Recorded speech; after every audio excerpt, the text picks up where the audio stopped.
Hello बच्चों, कैसे हो। आज हम लोग पढ़ेंगे नेक्स्ट लेक्चर क्लास 10th का केमिकल इक्वेशन के बारे में हम लोग पढ़े हुए थे। टू टाइप्स के केमिकल इक्वेशन होता है, एक को हम बैलेंस केमिकल इक्वेशन कहते हैं, एक को अनबैलेंस केमिकल इक्वेशन कहता है। बैलेंस केमिकल इक्वेशन में पढ़े हुए थे कि एटम का नंबर रिएक्टेंट और प्रोडक्ट में दोनों बराबर होना चाहिए। अनबैलेंस से पढ़े थे कि एटम का नंबर दोनों तरफ बराबर नहीं हो, उसे हम लोग अनबैलेंस केमिकल इक्वेशन कहते हैं। चलिए इसको तो देख लिए। बैलेंस करने के लिए हम बनाएंगे, एक वीडियो बनेगा, लेक्चर बनेगा उस पर। अब हम समझते हैं कि केमिकल इक्वेशन को बैलेंस किया क्यों जाता है। तो प्रीवियस क्लास में पढ़े होंगे law of conservation of mass, है ना, law of conservation of mass, है ना। Atoms can not be create, can not be destroy in any chemical reaction. किसी भी केमिकल रिएक्शन में न तो एटम को क्रिएट किया जा सकता है, न एटम को डिस्ट्रॉय किया जाता है ना। एटम का जो नंबर होता है, मास जो होता है, वह बराबर होता है, स्थिर होता है।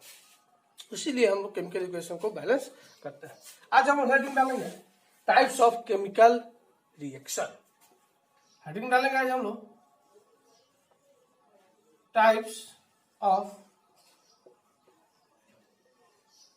केमिकल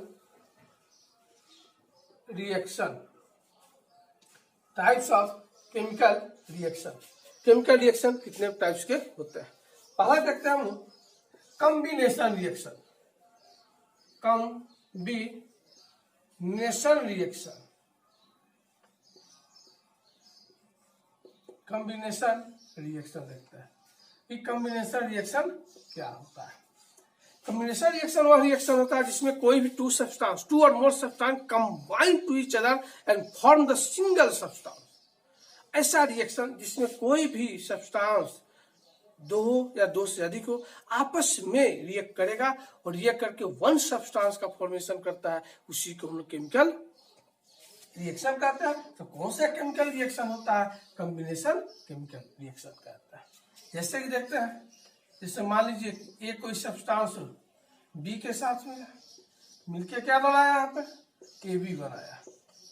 तो यह जो प्रोडक्ट होगा, कैसा प्रोडक्ट होगा? सिंगल प्रोडक्ट होगा। सिंगल प्रोडक्ट, सिंगल प्रोडक्ट, है ना।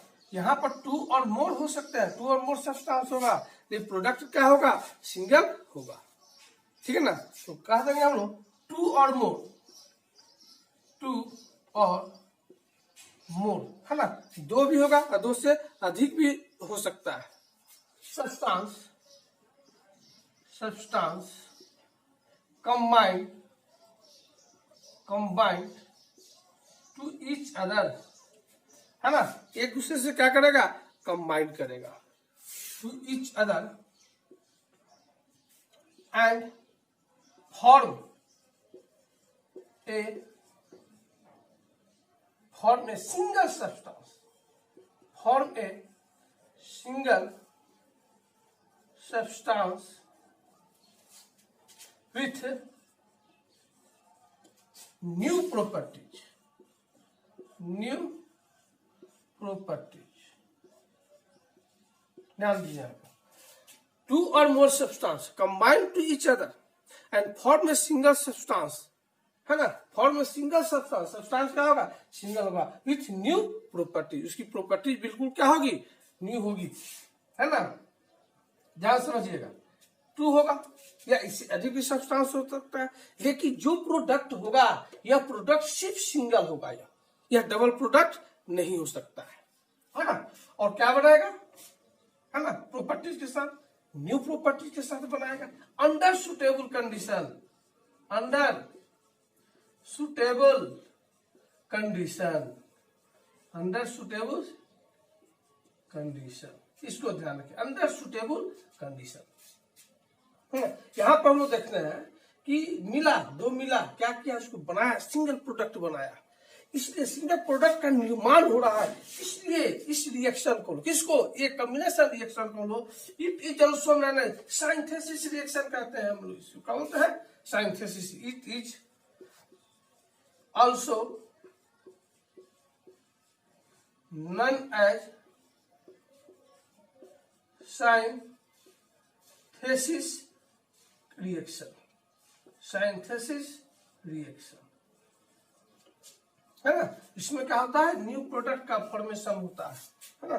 कॉम्बिनेशन रिएक्शन को लोग सिंथेसिस रिएक्शन भी कहते हैं। ध्यान से एक बार देख लीजिए, है ना। कोई भी ऐसा रिएक्शन जिसमें दो या दो से अधिक समान सब्सटेंस क्या करेगा, रिएक्ट करेगा, एक दूसरे से करेगा, है ना, और क्या करेगा, सिंगल सब्सटेंस का फॉर्मेशन करेगा न्यू प्रॉपर्टीज के साथ अंडर सुटेबल कंडीशन के साथ कर रहा है, उसी को हम क्या कहते हैं, केमिकल रिएक्शन। तो कौन से केमिकल रिएक्शन, कॉम्बिनेशन रिएक्शन कहते हैं, या इसको लोग सिंथेसिस रिएक्शन भी कहते हैं। ठीक है बच्चों, इसको देख लीजिए, ठीक है। इसे हम लोग सिंथेसिस रिएक्शन के भी नाम से जानते हैं। अब हम पढ़ेंगे types of combination reaction. Combination reaction कितने टाइप्स के होते हैं।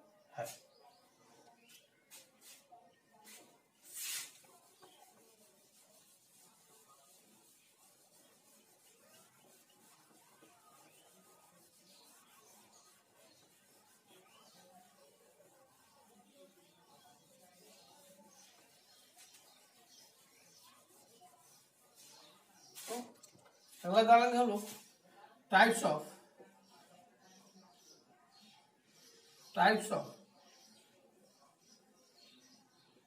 Combination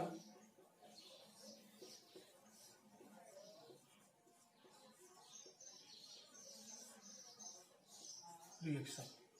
types of combination reaction. Combination reaction कितने टाइप्स के होते हैं, इसको हम लोग देखेंगे। पहला जो कॉम्बिनेशन रिएक्शन होता है वह कॉम्बिनेशन रिएक्शन टू एलिमेंट्स के बीच में हो सकता है ना। दो एलिमेंट्स अगर आपस में कंबाइन करें उसे हम क्या कहते हैं, कॉम्बिनेशन रिएक्शन कहते हैं। Reaction between two, reaction between two और मोर एलिमेंट्स, टू और मोर एलिमेंट्स, है ना। रिएक्शन बिटवीन टू और मोर एलिमेंट्स, दो या दो से अधिक एलिमेंट्स के बीच में अगर रिएक्शन हो रहा है, रिएक्शन करके, लेकिन प्रोडक्ट सिर्फ ओनली वन प्रोडक्ट होगा, प्रोडक्ट जो होगा सिर्फ एक ही प्रोडक्ट होगा, तो उसे हम लोग कॉम्बिनेशन रिएक्शन कहते हैं। जैसे कि देखा जाए, सोडियम को हम लोग क्या करते हैं, ऑक्सीजन में बंद कराते हैं, क्या बना, सोडियम ऑक्साइड बना। यहाँ पर देखिए दो क्या है, एलिमेंट्स है। रिएक्शन बिटवीन टू और मोर एलिमेंट्स, सिर्फ यहाँ पे एलिमेंट्स की बात हो रही है ना। एक प्रोडक्ट क्या बना, एक ही प्रोडक्ट बना, है ना। दूसरा क्या होगा, रिएक्शन बिटवीन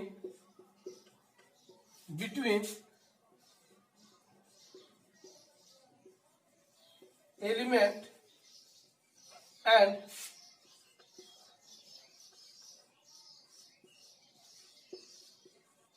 कंपाउंड।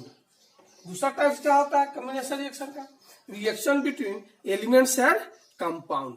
किसी भी एलिमेंट्स या कंपाउंड के बीच में रिएक्शन हो रहा है, तो एलिमेंट्स क्या होगा, मेटल की बात करेंगे यहाँ पर।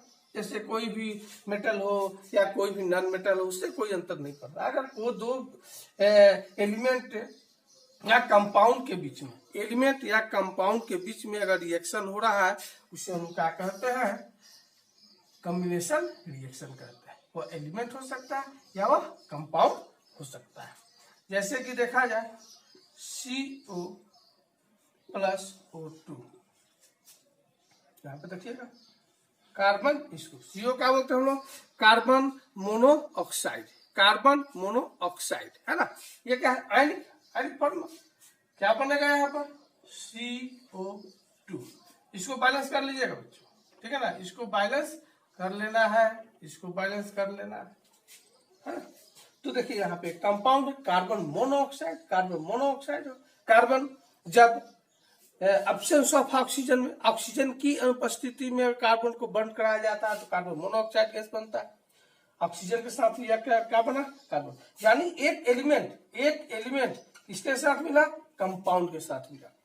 Reaction between elements and compound, है ना, एलिमेंट्स एंड कंपाउंड में, तो इसे भी हम क्या कहेंगे, कॉम्बिनेशन रिएक्शन कहेंगे। इसको नोट कर लो बच्चों।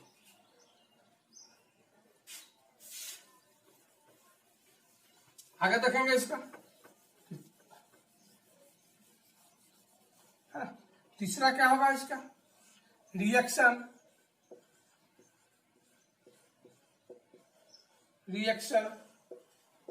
बिटवीन टू कंपाउंड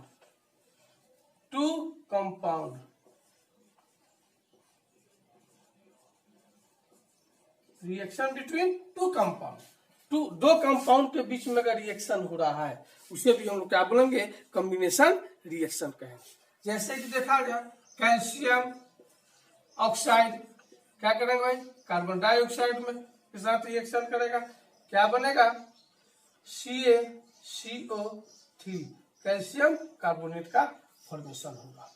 देखिए यहाँ पर रिएक्शन हो रहा है, इसके बीच में हो रहा है, टू कंपाउंड के बीच में, एक कैल्शियम ऑक्साइड के बीच में हो रहा है और दूसरा कार्बन डाइऑक्साइड के बीच में हो रहा है ना। इससे भी हम लोग क्या कहेंगे, कॉम्बिनेशन रिएक्शन कहेंगे। तो ये हम लोग देखे types of combination reaction. Combination reaction क्या होगा भाई, है ना, कॉम्बिनेशन का क्या होगा, टू और मोर सब्सटेंस।